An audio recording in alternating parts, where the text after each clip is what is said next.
That was the mistake we made because of the automatic ones. And so what the other parties want to say, so stop us, say, hey, I've got a question, raise your hand. I'm one of 12 children. Okay. So we just kind of get right in there and stuff like that. So if you have questions, want us to clarify something, you have a particular situation going on now, we want to have discussions with you. Okay. We'd like this to be interactive. So we like people to participate. So I know that's a little different than a lot of the masterminds, but we really like to do that. We have the benefit of being smaller, so it makes it a little more direct. Yeah, and then the other part, since you're all newer, just a quick background is just that we've been in the business 33 years. We've sold over 5,500 homes and about $1.5 billion in real estate.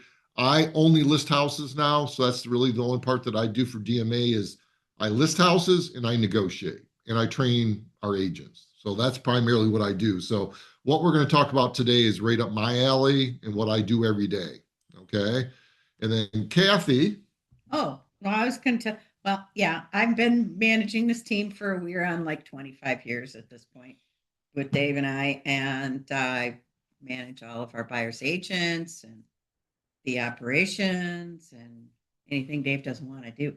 But we have a really good That's figure it out. 100% true story. Really good balance. We sometimes have to play good cop, bad cop, that kind of stuff. But so this Arizona race, I had to look it up, so you got to hear about it. Arizona Monster 300. Oh, Monster 300 begins in Phoenix, ends in Patagonia, less than 20 miles from the southern. Consists of 304 miles, and the guy cost $2,000 to get in. The guy that won it did it in 83 hours. So we expect you all to enter that race next year. You can crash at Denise's house. She has room for you. Now, so anyway, let's get back to business. So I want to kind of go backwards. Okay. So the one thing I want to ask y'all a question. There's two reasons that a house does not sell. What do you think those two reasons are? And we're going to work our way backwards. So two reasons a house does not sell or a listing does not sell. Overpriced. Price is one. What's the other one? I'm gonna say presentation. Presentation or condition. Condition. Yep. So condition. And one of the things that you're going to find, and price will always take care of condition. So those are types of things that you'll want to know. But you say condition of the house or condition? Okay, I got you. Condition. Presentation is a good way of doing it. Also, how well does the house show? Okay. And here's the other part of it too, is we always talk about buyer's market and seller's market, right? And a buyer's market is technically anything where you have 6 months or more of inventory. A seller's market is typically 6 months or less of inventory. Here in Ann Arbor, we're at around 2 months. So we are still in a seller's market, but we haven't had a buyer's market in 20 years. It's 2008. Yeah, 2008 when the foreclosure and the short sales and things like that. So we are still in a seller's market here. Now in Arizona, I've heard that and in Dallas that you are switching over to a buyer's market. Is that correct? Where it's starting to turn? Can you break that down for me a little bit? Because basically you have more sellers than buyers. I get that. And prices are starting to go sideways. Buyers have multiple homes to look at, and you're not seeing a ton of over full price offers, escalation clauses, and stuff like that. What I'm seeing out here is like FISBOs, lots of FISBOs. So if that counts, I don't know. Really? Okay. Oh yeah. That's interesting. Well, that obviously is a hot market for you to go after, that for sale by owner. That's interesting because what I've heard from the Texas market is that it's starting to go sideways, if not down a little bit. So you would think that would lead to more people wanting to list and not for sale by owner. So let's get back to creating leverage. And so the worst thing that you can do either a buyer's or a seller's market is going to be to overprice a listing, right? So it's extremely important to, when you're going on your listing appointment, to price the house correctly. And I would even say price it low to the mid part of the range to help create leverage. And we'll talk about that and get into that a little bit. The other part that I want to kind of talk about is what are the two factors that determine list price? Okay. How many here have active listings right now? Perfect. How many have listed more than 20 houses in their career?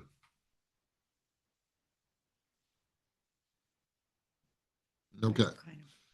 So so this will be good. I'm just curious what your thoughts will be. Is there's two factors that determine a list price. The first one is going to be supply and demand. Okay.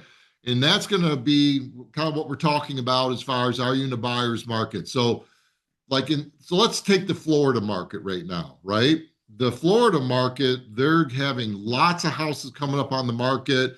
A lot of it's based on people just starting to leave the state, taxes, things like that, insurance.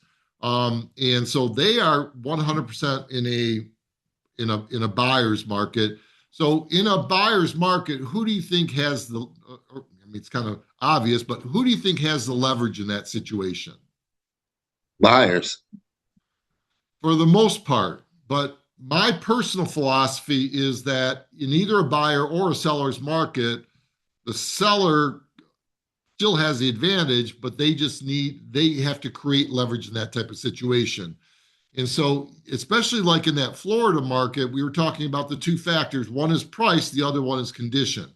Let me tell you about, I'll bring up the market in Ann Arbor, just because that's the market I know real well. Here's the difference between our seller's market today and 2 years ago. And Kathy, what's the difference between our market today and 2 years ago? Well, 2 years ago, even if you had a home not in practically perfect condition, they were selling. Now, what we're at is you better be in perfect shape and you're going to get those appraisal gaps, escalation clauses on the market 2 days, 30 offers. But if your house is not practically perfect, HGTV, it's going to sit there. Nobody wants to do. And that's a big change in our market. The ones that needed all that work and everything 2 years ago were still flying off the shelf, but now buyers are demanding that these houses be in move-in condition. And what we're finding is that the houses where they haven't done the improvements are languishing on the market. And so what ends up happening when a house languishes on the market is you start having to do price reductions. And guess what a price reduction kind of signals to the market and to buyers. What do you think a price reduction does? It lets the people know that either the agent didn't know how to comp that right, or Or the seller told them, this is the price I want to do it at. That's why we're going to get yeah, into how yeah. to do a listing, a listing presentation and things to really to create leverage. The other part is that, so if a house has to do a price reduction and we're still in the seller's market, what that signifies here is blood in the water, because most of our houses are going still over full price. We're doing escalation clauses, appraisal gap language, all that kind of stuff. So if a house sits, it's the kiss of death. They're It makes going to people chase the wonder price what's going wrong down. with the house. What's that? It could make people wonder what's wrong with the house. It like Sure. stigmatizes it. 100%, because and then what you get, what we refer to as the white elephant effect, where someone comes in and they see that the house is, it fits a lot of their needs and things like that, but the house has been on the market for 60 days and they're like, well, they're still in the seller's market, or why hasn't that house sold? Will we have trouble selling that when we go to sell? Okay. So that's going to kind of lead us to when we go for our listing appointment, condition's going to be critical. And how many, again, if you've had a listing before, how many sellers that have you had where you've made suggestions of things that they should do and they balk at it, saying, I don't really want to do it. I don't want to change the carpet because the buyer's just going to do another color choice or things like that. That I get that all the time. All right. But I'm very firm about this in that I will tell them, and then we'll get to the meat and potatoes shortly, I promise you, is I'm very firm about that and say, here's where we're at in this market is if you're not in move-in condition and these things are not done, you are going to just help sell other houses. Okay. And what I want to do as a listing agent is I want to create leverage. And so I want to have as many people, showing the house. The more people you get showing the house, the more offers you're going to get. The more offers you're going to get, the more types of things that we want to do. And I kind of say, with the price range. Well, let's kind of get in. Let's just get into price range. And then let me say one more thing. Sorry about it. I didn't get much sleep last night. Yeah. The one thing I want to say about the condition is one of the phrases that I will always use with my sellers is, let me put it this way. You are going to pay for that improvement one way or another. Okay. And the other aspect of it too is if you just do the improvement and the other houses don't, your house is going to sell quicker. The other big item with that is you're also going to get the psychological value of the improvement. Okay. And then here's the other thing about buyers. You take 10 buyers, have them go through one house. Let's just say it's the exact same house. One has all the updates. The other one doesn't. The one with updates is 300,000. The one without updates is 250. What percentage of buyers do you think are going to buy the house for 250 without the updates? Investors? Yeah, well, that's a whole nother story. That's true, but how many of your 10 buyers are investors? Yeah. So first of all, who's going to pay the most amount of money for that house? It's going to be an owner-occupied buyer. Will pay you more money for a house than an investor 10 out of 10 times. Okay. Mhm. And that's a very good point, Damon, is what you've basically done is when you don't do the improvements, who your demographic and target market is, it's really not going to be owner occupied because they're going to go buy that $300,000 house 9.5 out of 10 times because all the improvements have been made. They're going to have all that into a nice, neat little mortgage. Whereas if they're going to buy that 250 house, they're going to get about the same amount of mortgage. And now they have to come out of pocket money to do the improvements. Not to mention the time that it takes to go and schedule contractors and things like that. And when they're paying X amount of dollars or percent for their mortgage and things like that, they'd much rather have those things done. They're coming out of pocket cash if the items aren't done. Okay, so the other part that we tell people is you are going to have more buyers interested in your house if you do the improvements as well. You're going to have 85% of the market that's going to be interested in your house. Whereas if you don't do the improvements, you may have 10% of the market. You've got investors. And investors, don't take this the wrong way for the investors on the phone on this call, is basically investors have bottom feeder mentality. They want to get it for as less money, lowest money that they can get because that's the only way their model works. We're working with investors and we understand that, and we go after and we'll leverage the other way. I'm helping one with one right now, but for your sellers, you want to make sure that they go through and do the repairs, and they're going to get more money for that house every single time. Okay, so let's kind of go into like how it sounds like a lot of you are newer agents and things like that, and you're going for your first listing appointment. Okay.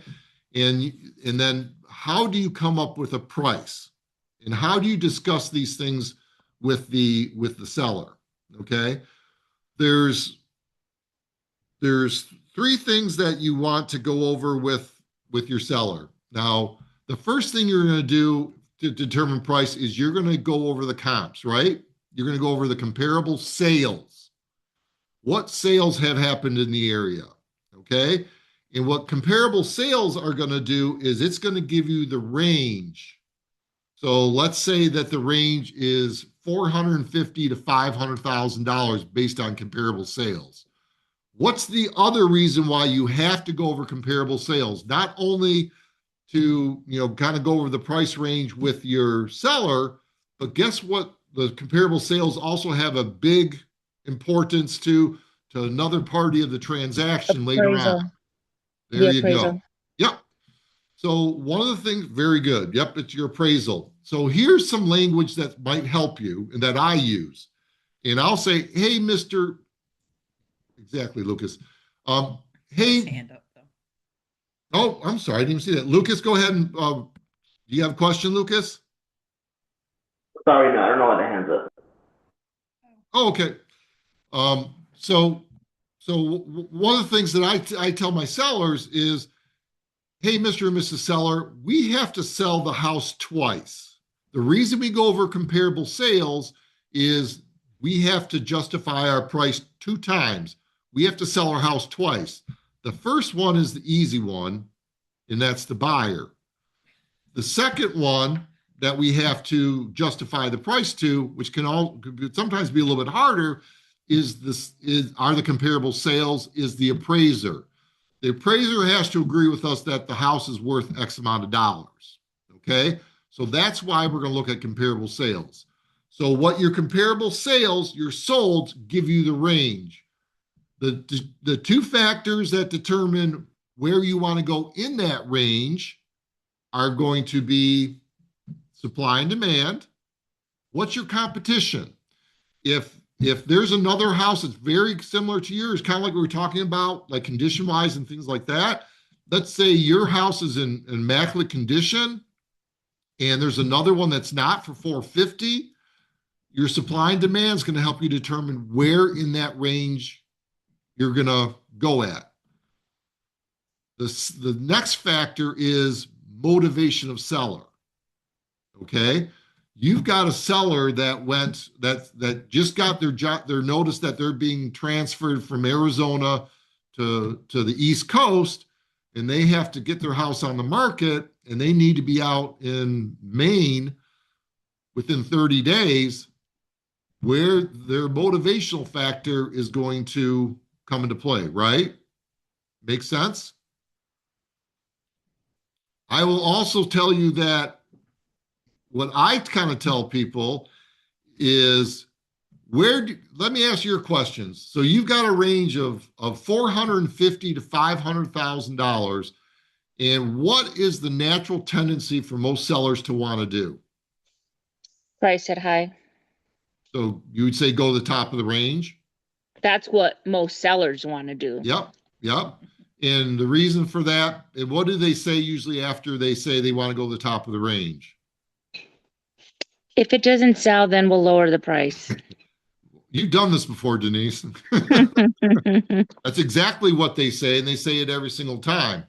And so here's what I kind of tell people is I get why you would say that. In the way the market was 10, 15 years ago, that's kind of what the way sellers did it. They would price it here to get here. Let's rethink that. Here's the type of market that I would like to be in, Mr. and Mrs. Seller. Let me ask you a question. Denise, let me ask you a question, okay? Would you rather negotiate up from list price or down from list price? Up. Why?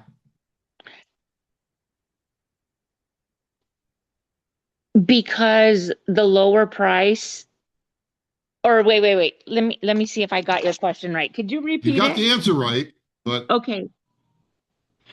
I feel like the list price is a base and there's always room to negotiate up. Because the lower price will generate more buyers or absolutely. activity, I should say, Yeah. in the home. So So- so the listing price is a starting point. Correct. And so, and here's a couple different things about list price, and this is where leverage is going to start coming to play. I know it took me a while to get to it, but the setting up the foundation part of this is extremely important. So what we want to do is, so when we price it at like low to midpoint, and I'll just tell you right up front, my belief is that if you go to the low to mid part of the price range, you will sell it for more money every single time, bar none. Okay. And then you also take off the table potentially listing it too high where you have to do a price reduction. And then we just talked about you start losing all your momentum once you start reducing the price. Okay. The other big factor about listing it low to mid part of that range is going to be we are in a numbers game. If we price it right where it needs to be to begin with, we're going to get a lot more buyers looking at it. You're going to get a lot more showings. And then guess what happens when you get a lot more showings? You get multiple offers. Multiple offers. Right. And then Denise, what do multiple offers help bring? Have you More been negotiating multiple power offers? to the seller. So, yep. So here, let me give you specifically some of the things that happen when you get multiple offers. So first of all, the first thing it's going to do, it gives your seller leverage from the standpoint of now we've got multiple buyers to choose from. Okay. And then the other part that happens is when when multiple people want the same house, things come into play. Does everybody here know what an escalation clause is? Or let me put it differently. Is there anyone on here that does not know what an escalation clause is? So I'm just going real quickly. It's just so let's say that scenario 450 to 500,000, we price at 460. We get offers for 470, 475, and then another one comes in and says, we will beat your best price by $2,000 up to a maximum of $480,000. Okay. So what they're going to do is I've got another offer 475. That makes that one offer 477. Another thing that will happen, so that's escalation clauses. And then the other part that comes into play is does anyone here not know what appraisal gap language is? Yeah, let me know. What is that? Yep. So what helps us, if we price bottom to, or not bottom, but we're going to go like lower bottom to mid part of the range is, and let's say we've got that house listed at 460, and then we get offers for more than 460, which invariably we're going to get. And let's say the final offer is 480,000 or 408, let's say 480,000. Okay. What we're going to expect to see, we've priced it at 460. So we're basically, this is what the market's saying to us it's worth. By all means, if you want to pay 480 to get a primary position all day long, but you better have appraisal gap language, which says we will make up any appraisal gap or any difference between list price and appraisal. Well, keep saying list price, appraised value. Well, it's going to, appraised value and list price. So they'll say we will do a 20% appraisal gap, meaning that we're going to pay 480. If it appraises for 460, we're still going to pay 480. Okay. That's what the buyer would say. Yep. Yes. So they've got cash coming out of their pocket that the lender's not going to.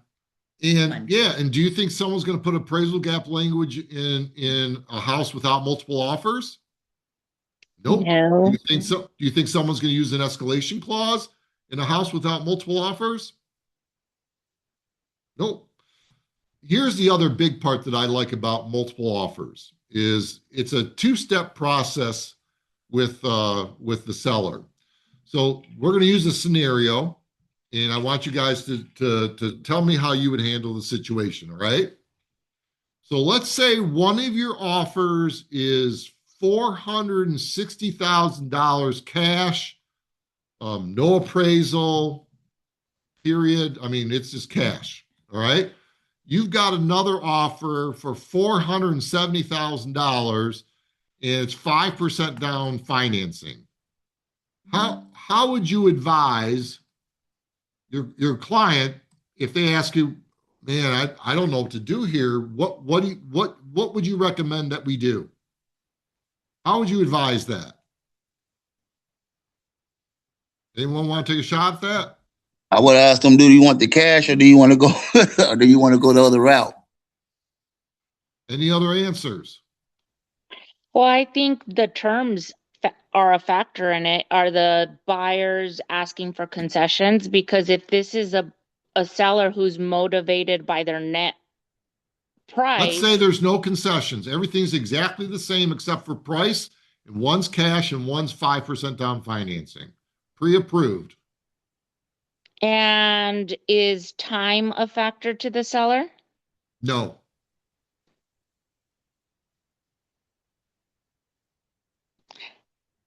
Whether it's cash or whether it's financed, they're still going to get their money at the end of the day. Yeah, but you're bringing in a little uncertainty though because of the appraisal, unless there's Of the appraisal gap appraisal. language, right? Right. So yeah, so it's kind of a trick question. Most of I don't expect any of you to really get this, just unless you've been involved with a lot of negotiations. And Kathy says I'm a little different with some of this type of stuff too. So what's the first thing you want to do when you've got multiple offers? And let's say you've got a cash buyer and a financing buyer.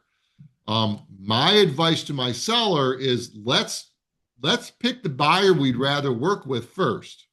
Okay, so let me make this a little bit more simplistic. Which buyer would you rather work with? The cash offer or the financing offer? The cash offer always. Yep. So this kind of talk is about leverage. So where do you think I'm taking this? I would take cash off. I would take I would want to work with the cash buyer, but I don't end there. What's the next step we would like to try? Okay. Can I toss something out? I'm going to give Negotiate. you a hint. I'm going to give you a hint. Up in price. Just because you have like called highest and best doesn't mean you can't respond. It doesn't mean you have to take it the way it's written. And, Oh, a counter offer. To and this is called leverage. So what we want to do, let me put it this way. I would like to leverage the financed offer. How would we do that? See if that's if that's all they can qualify for their mortgage, right? No, so here's what I would do is I would then go back. I'd ask my seller, go say, hey, here's the deal. We've got a cash offer. We're not gonna have to deal with an appraisal whatsoever. Even if I've got appraisal gap language, that's another hurdle. So let me tell you why that's still a hurdle, because let's say it sells for 480 financing. They've got $20,000 appraisal gap and the appraisal comes in at 430. shame on you. Well, this has happened before. Yes, it has. Do you think that buyer might be a little squeamish? I mean, they're basically saying they're going to take up this difference, but let's say immediately they're going to be $50,000 underwater or close to that as far as equity. Do you think that buyer has more of a motivation to back out of that deal? Absolutely. Yeah, because they don't. Yeah, so I want to take that risk off the table as well. So my suggestion to my sellers, my suggestion is this. I say, you prefer to work with the cash offer, right? Yes, David, absolutely, for sure. My suggestion is, how about if we go back to the cash offer and say, hey, we love your offer. We've got multiple offers. There's a lot of good things about the different offers. If your client's willing to go to $470,000, we will go forward with your offer. What do you think about that? So does it mean that does it mean that you kind of revealing the other offer by saying the top of the other offer? Kind of, sort of you are. Yeah, Kind of, yeah. sort of you are. I never Right. tell them, hey, I've got another offer for 470. No, but you say They the can same figure it thing. out. Yeah. They can figure it out. Yeah. Mm-hmm. So if I'm countering their offer at 470, they can pretty much figure out I've got another offer for 470. The only reason I'm coming back to them it's for cash is this is probably financing. Right. And so guess how many times out of 10 that cash buyer will say, okay. Yeah. Do you do this orally? Do you call actually the Most of the agent? time, yep. Yeah. Most of the time, I'm going to do it orally because yeah, I don't want to put anything in writing on behalf of my seller. Right.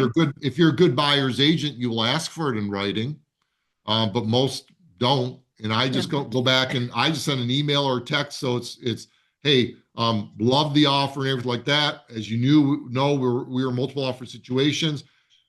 If your client's willing to go to 470, we will go with your offer basically because it's cash. Okay. And it's not 10 out of 10 times. It's probably 9 out of 10 times because there will be some buyers that will say, no, 460 was my best. And then the seller's going to have to make a decision. But the reason I kind of bring this up and ask you these questions too is a lot of people wouldn't even think to leverage the higher price to get the cash person up, right? And let me give you another how to use this. So, Damien, you just said you have a bunch of for sale by owners in your area, right? Right. So this is an effective conversation to have with a for sale by owner. Okay. Okay. I don't do for sale by owners at all. It's just not my thing. But I get asked to come out to for sale by owners every once in a while, just because they know who I am and they just want my opinion on price. And a lot of realtors won't go do that when they've already told them they're going for sale by owner. I absolutely will. Okay. And I'll give them my advice and I'll tell them price. And then guess what I do with them? I bring up that exact same scenario with them. I'll tell this, I'll have a conversation. I'm having the conversation with the seller and I'm saying, hey, my market value, my market value is coming in around, $350,000. Just out of curiosity, how would you handle this situation as a for sale by owner? This is to the seller. If this particular situation happened, you get an offer for $350 cash, $370 financing. How would you answer that? How would you handle that offer? And the answer comes back 9. This one probably is 10 out of 10. We take the cash offer all day long. We take the certainty of the $350. And I said, well, I can see why you would say that, but why wouldn't you do this? Why wouldn't you go back to the cash buyer, leverage that higher offer to try to squeeze some extra money out of them? Even if it's not a full $20,000, maybe $10,000. You may go back and say 3.7, go back and say, 370 cash and we'll go with your cash offer. They may come back and say 360, then you have a choice, right? And guess what happens on those for sale by owner as I'm going through these things? They never thought of it. That's totally, they're clueless to even thinking about that. And then my last one was, Dave, do you think maybe we're in over our head? Because we wouldn't even have thought of that. And that would have paid your commission by getting the extra 10 grand. I said, You pick up a listing. yeah. So this is all I'm trying to do is get you to think these different ways and how to create leverage in a transaction. And so that's the biggest things that so if you go mid to low to mid part of the transaction, you're going to get multiple people looking at it. You're hoping you get multiple offers. Do you understand now why that leverage on behalf of your seller works better than pricing it too high? And then the other part too is that most agents aren't strong enough. They're just going to, and the other part is that people will go, the market analysis is, Mr. and Mrs. Seller, what would you like to list your house at? That's the extent of their market analysis. And if it is, shame on them because they haven't done it. And I'm also a big shame on people when they go in before they've done their market analysis, or they immediately ask, so what do you think your house is worth? And I know most realtors do that. I do not ever do that because the reason that I am there, they called me there, is because I am the real estate professional. What they think that their house is worth up until the point that we start going over comps and stuff is irrelevant. Okay. Other than, so this is how I kind of deal with some of that because some people just want to know that they're in the ballpark and then they go and find the comps that support what the seller's saying. That's half-ass backwards. Okay. Just to be blunt with you. So there is a way to kind of play that though, is that's one of the reasons why I also go over solds and I come up with a range. And then let's say there's a house where I'm not 100% confident that I've got the right value. I mean, it may be $10,000, $15,000 difference, right? How I kind of play that is I go over the comps, I've come up with the range, and then I will say, you know, this is kind of where ballpark of where the comps are coming in. After I've already gone over the comps and supply and demand, things like that, then I will ask the seller, so this is what I think. What do you think your house is worth?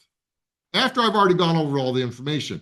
Well, Dave, we thought it was at the upper part of that range. I can see that. But based on, you know, motivation, things like that, what I would like to do is I would like to position it here, trying to get here. Okay. And so it helps you have a better conversation. Who asks, and you don't be shy about this. If you've had a listing, did you ever ask the seller, what do you think your house is worth? What do you want to list your house with before you did comparable sales? 100%. I go off the book of yes, and I think he puts that in there. So I like what you're saying though. It makes a lot of sense because I feel like that question's irrelevant when I ask it because it's usually not the same number as the comps. Oh, so yeah, no, I mean it happens all the time. And let me ask, I'll ask Kathy this rule number one, okay? Rule number one, Kathy? Dave's always right. No. It's different rule number one. Get the listing.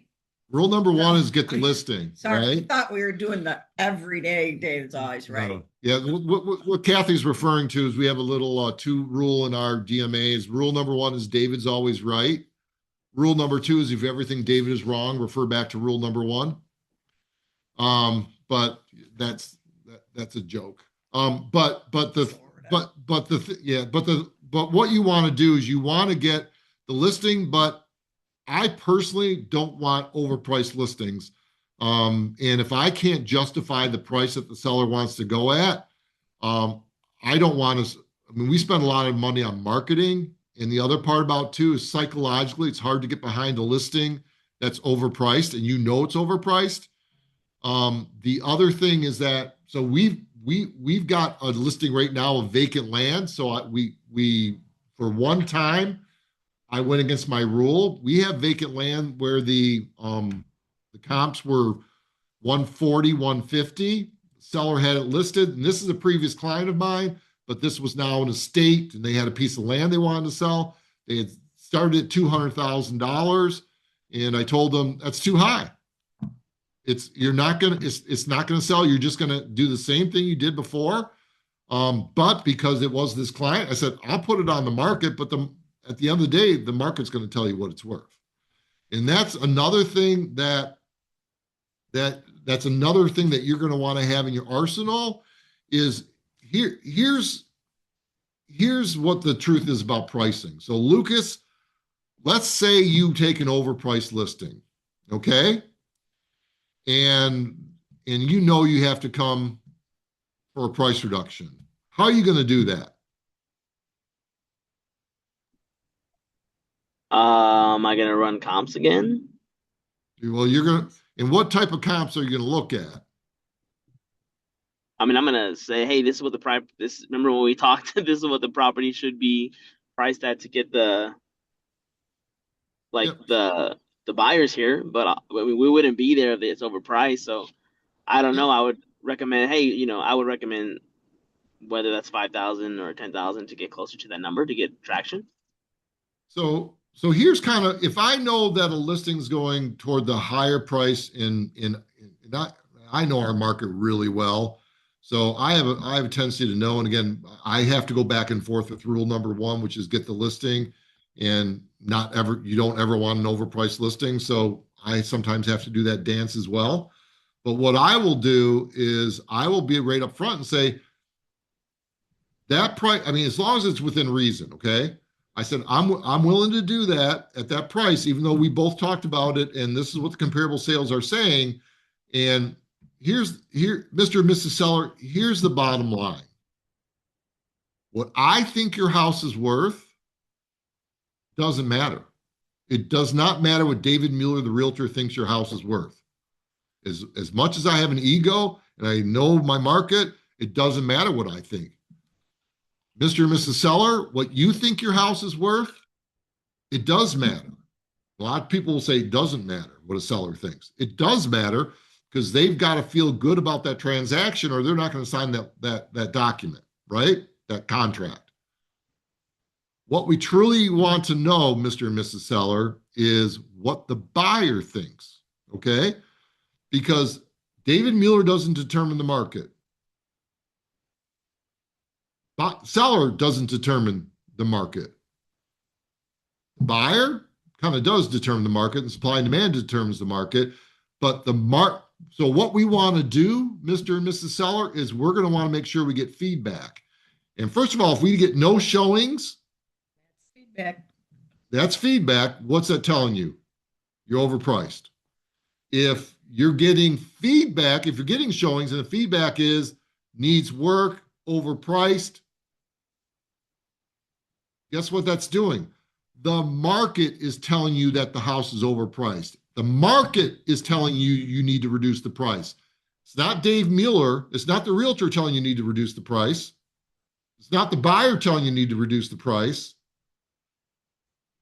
Yeah, Luke, is it? Yeah. That's kind of so I mean, that's a nice, that's a good rule of thumb. I don't go by the time frame as much because one of the big questions I get, but let me finish my thought. Just Mr. and Mrs. Seller, it's the market telling us we need to reduce the price. This is the feedback we've gotten, either no showings or the feedback has come back. And then the other part is, let's say you get 10 showings and you get no offers. What's that doing? The market's telling you you're either overpriced, or what's the other part of what a reason a house doesn't sell? Condition. So you're either overpriced, your house sucks as far as condition, or both. Okay? Price will always take care of condition, but what does that also do? If you don't do the condition part, you lessen your target buyer and your demographic and how many buyers you're going to have. Okay? So yeah, I mean, you start, going more toward,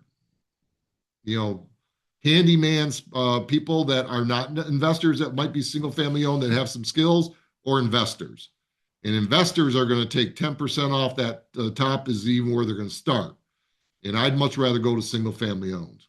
Okay. Words need TLC are a big trigger, right? Yeah. So, I mean, you got to be careful with those types of things. So, you were going to answer Lucas about his days. Yeah. So, but that's going to kind of come back to what I was just saying. I don't necessarily get involved in. So, one of the big questions I will always get is, Dave, at what point do you decide to do a price reduction? And I tell people it has nothing to do with time, because it has everything to do with that feedback. Okay. So so you're talking about the 10 days, 21 days, etc. If I get 10 showings in 5 days with no offers and bad feedback, do you think I'm waiting to do a price reduction?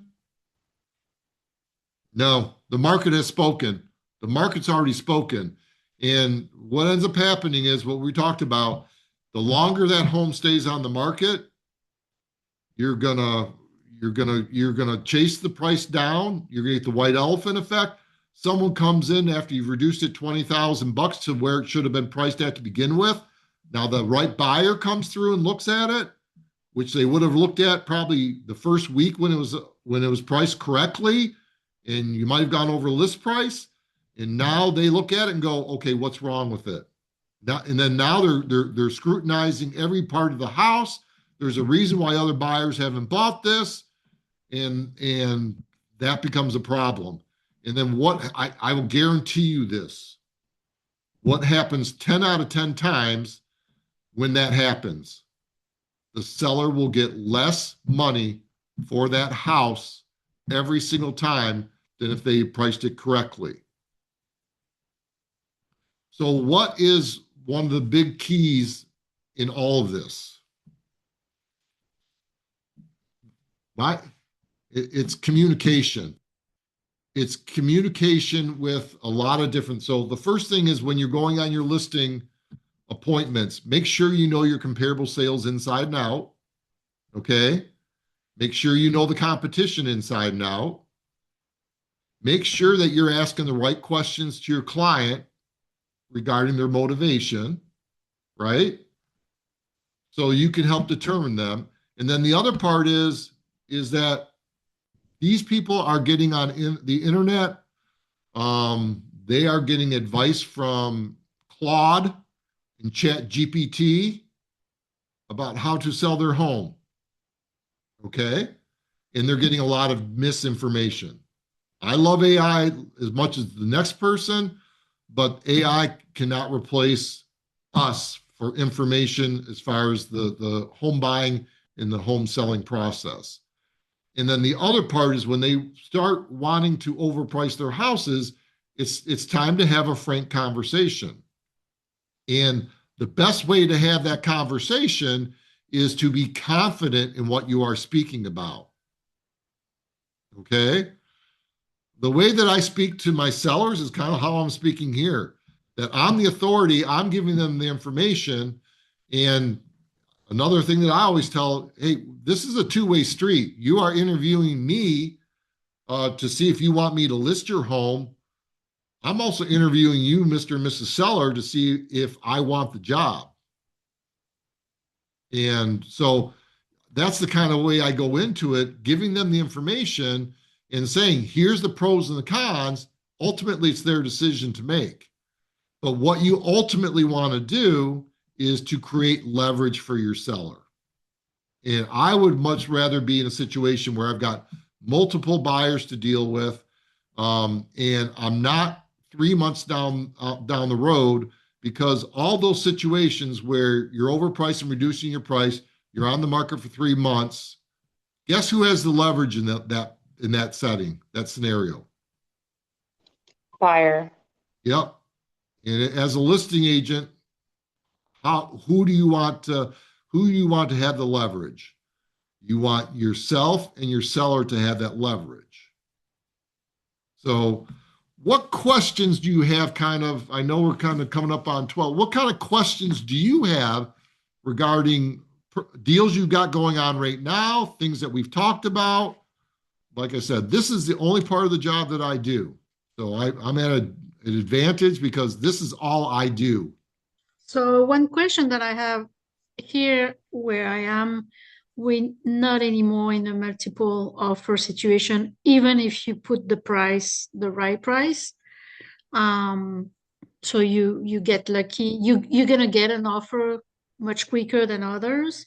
Yep. But we're not in a multiple offer situation, rarely, very rarely. So it changes a little bit because you have buyers that kind of offer, even though you put the price low, they're hearing that the market is not good in Florida, the condos market especially. So they're gonna make a lower offer. And so it's a little bit frustrating. It changes a little bit the dynamic, I think. And you cannot tell your seller, I mean, it's not, you can tell, well, if you overprice, you're gonna sit in the market, okay? But you cannot tell him you're gonna get multiple offer. So So it's So yeah, so 100%. So you're in a totally different market. I use Florida as the Yeah. kind of the model for a buyer's market. I have a Florida license, by the way, too, so I know the Florida market. Um, and but I still think you can create a seller market for your particular listing. But the thing that you're going to have to find out more than anything else is you have to go to another aspect in Florida is you got to find out what are the distressed properties. So distressed properties, are there short sales going on? Is it a foreclosure? Is there mold situation because their house got blown away from the hurricane? And they've got issues why they can't sell it. But you can still I mean, it's even more important in the Florida market than it is in my market to price it correctly. for sure. And unfortunately, you got to do some tough love and you got to know your market. You have to know, because what I want to know is if someone is showing my listing, what are the most comparable listings that they are going to look at? Okay. And if condition is a factor, I want to make sure my house is in really nice, my listing's in really nice condition. Price wise, yeah, you are getting pressure on price because you have so many freaking houses on the market, but every situation's a little different. I want to know what the motivation is on those sellers. What's my seller situation? Is it something where they're just testing the market to see what they can get? Are they moving to Michigan because they came down to live the Florida lifestyle and they don't want to deal with hurricanes and insurance and Democratic leaders and things like that? I want to know that information. And so I can, when I'm going on my market analysis or my listing appointment, that I can really just dive deep into the things that affect that seller more than anything else. And you're going to, the question comes down to is how fast do they want to sell? Okay. Mhm. You don't determine that market. The market is determining the market. You need to explain to them, this is what's going on. Okay.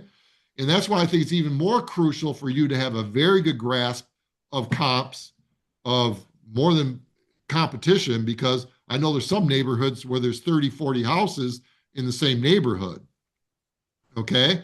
We dealt with that. I mean, I've got a zip code where I've got 11 listings on the market right now. In 2008, there were 617. So that's a big change. I dealt with it the same way though. I knew my market inside and out. Do you want do you have urgency or do you not have urgency? And so you go through and have that conversation. Mhm. But I'm still going to try to create a multiple offer situation, because if there's other houses that are a similar price and they're not the condition, I'm going to make mine the best condition and get a couple people, even if it's just two people bidding against each other. But oh, Lucas, two questions.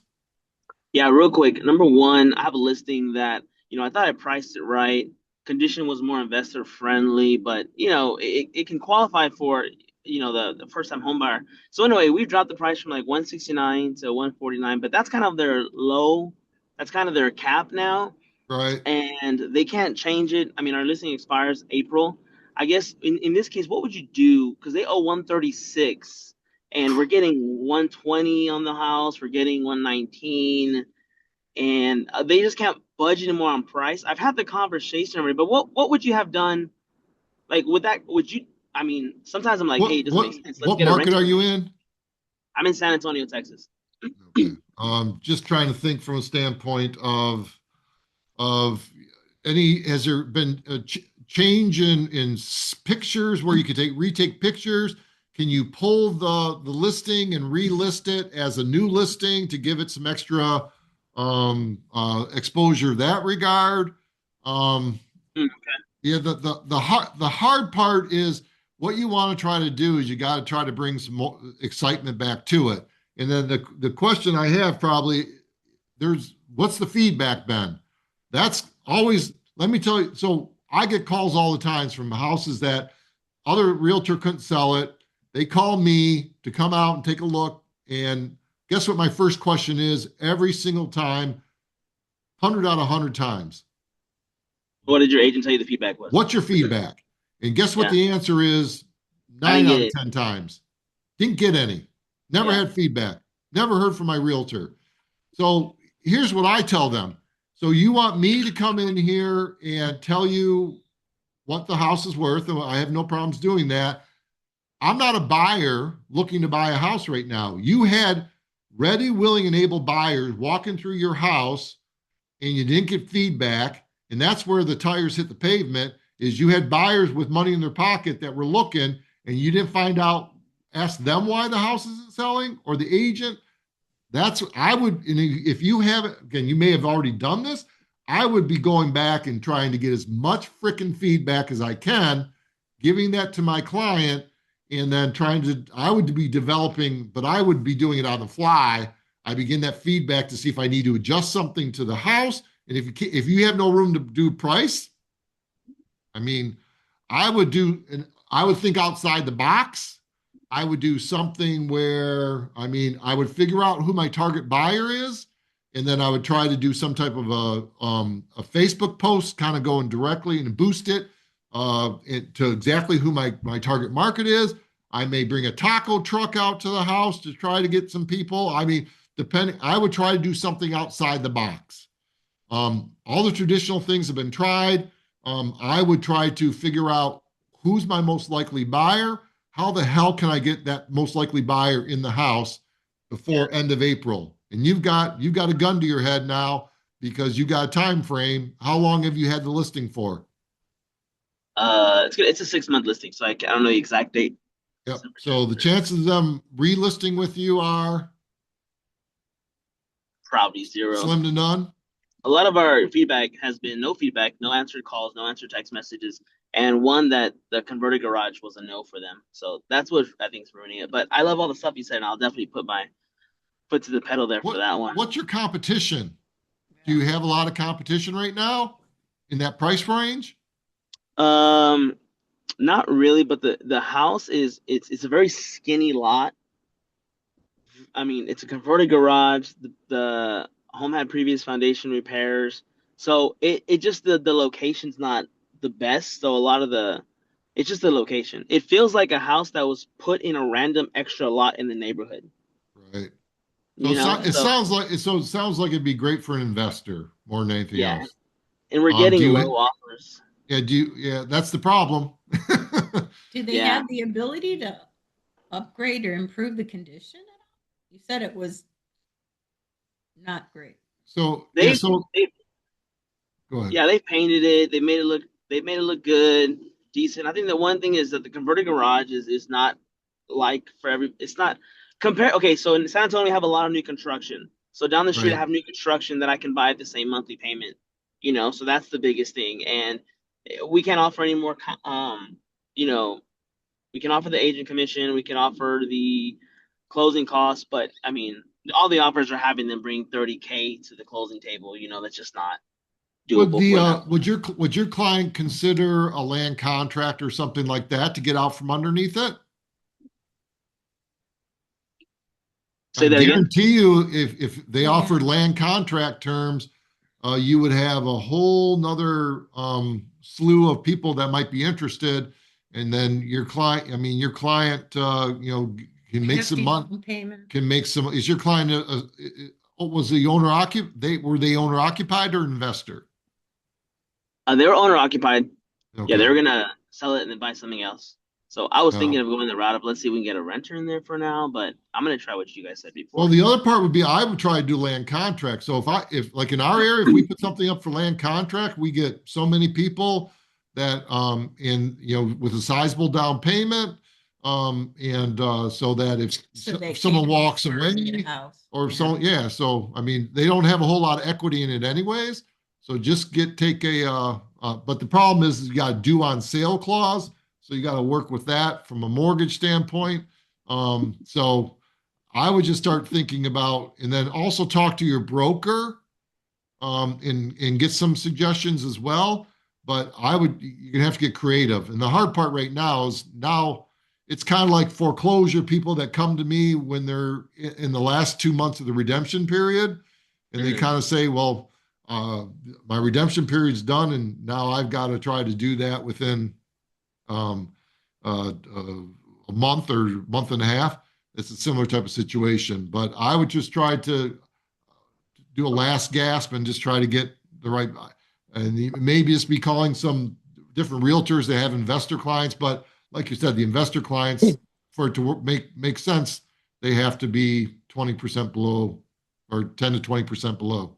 So Yeah. And then real quick, question number two. When it comes to so one of these properties, I had a kind of a they bought the house, they redid it, they want to price it. We got an appraiser out there to see if the pricing would match. So right, the appraisal came in at 289. We're under contract right now for 285, but it's one of those houses where there's not really comps in the area. I guess right. from your experience, I guess what I'm worried about is since we're under contract, is there a possibility? I mean, there's a possibility they need their own appraisal, right? The buyer. It's Oh coming yeah, at they're gonna, Has to have yeah, it. they're gonna do it. But did your appraisal come in at or above the price? it came in at 289, so we're above the price. Yeah. So you're gonna, Kathy knows how I feel about comps. I can make that same house comp for 310, or I can make that same house comp for 250. You can find the comps to support any value. So what I would do is, if you have any concerns whatsoever, I would pull my comps out and make sure I've got three good comps that support your value, and I would send them to the appraiser. The other aspect of it too is, you could also send the appraisal to them. So, but Gotcha. be careful, because some appraisers will take that as a personal insult, that you're questioning, that you're sending them an appraisal, meaning like, Lucas, you try and tell me I don't know how to do my job, and they may Right. look at that as you're trying to manipulate the appraisal. So I would not necessarily do that myself. I would do that after, if something happened where it didn't appraise. But I would make sure that I have 3 or 4 strong comps, and I'd try to find 5 to 7 strong comps, and I Okay. guarantee you can do it. And I would send those, and I would say these were the comps used to come up with the appraisal. I mean, very rarely are you gonna. The only time a house doesn't appraise, if the appraiser walks in, doesn't think it's worth what it sold for, and that is Mhm. very rare. Okay. And so if they walk in, and the other part of it too is, how much money is the buyer putting down? How much skin in the game do they have? So more money they're putting down, the more liberal they're going to be. Okay. So Conventional 5%. So okay. I'm sure you'll be fine, but I would provide comps in that situation. If you're asking me, it means you're nervous. So I'd be doing my comps now and be ready when that appraiser calls to schedule the appraisal. Hey, just as a professional courtesy, I want to let you. Here's the comps that I used to price the house. Okay. Okay, That's and perfect. Yes. Thank you so much. appraisers love that. They love it when you give them comps, just to say, hey, just wanted to send you what I used, and just kind of a professional courtesy. They like it that way. Okay. Okay. Thank you. Sure. Any other questions? Is it possible to get the recording from last week's session? We didn't do one last week. Well, yeah, we didn't do one last week. We did the one before, which is leverage. And that's so that is on That you. one. Yeah, that one is on YouTube. So what we'll do is, when we do a recording on this, we'll put a YouTube link, and we'll put it in Work and you can go to our, I don't even know what our, Kathy, can you put Real the, DMA, something or another. Why do I have to look this up every time? I'm silly. but we'll put it in the recording on this, and then just look for, Kathy's gonna, It's just because I use it. so we're Your starting to put, YouTube channel. What's the name of your YouTube channel? I believe it's It's the real. Sorry. Here we go. Here we go. we've had a couple different ones. That's why Whoop, that's me. it's just, if you just look at yeah, the one last week was canceled. The one before that was the leverage one. And just, if you The just buyer go, leverage. if you just go to DMA Real Estate Professionals, you'll find it. And it's how top agents create leverage. Okay. Okay, thank you so much. And we'll also, Thank you. we'll put a link on Work Vivo as well. Yeah. All righty. Check Work Vivo. Any other questions? No, thank you. You guys have Thanks. been wonderful. Thank you. This has Thanks for been a fun coming. class, lots of conversation. Yay. Have a great day, and we hope to see you on future. Thank you. All right. Bye-bye. Bye-bye.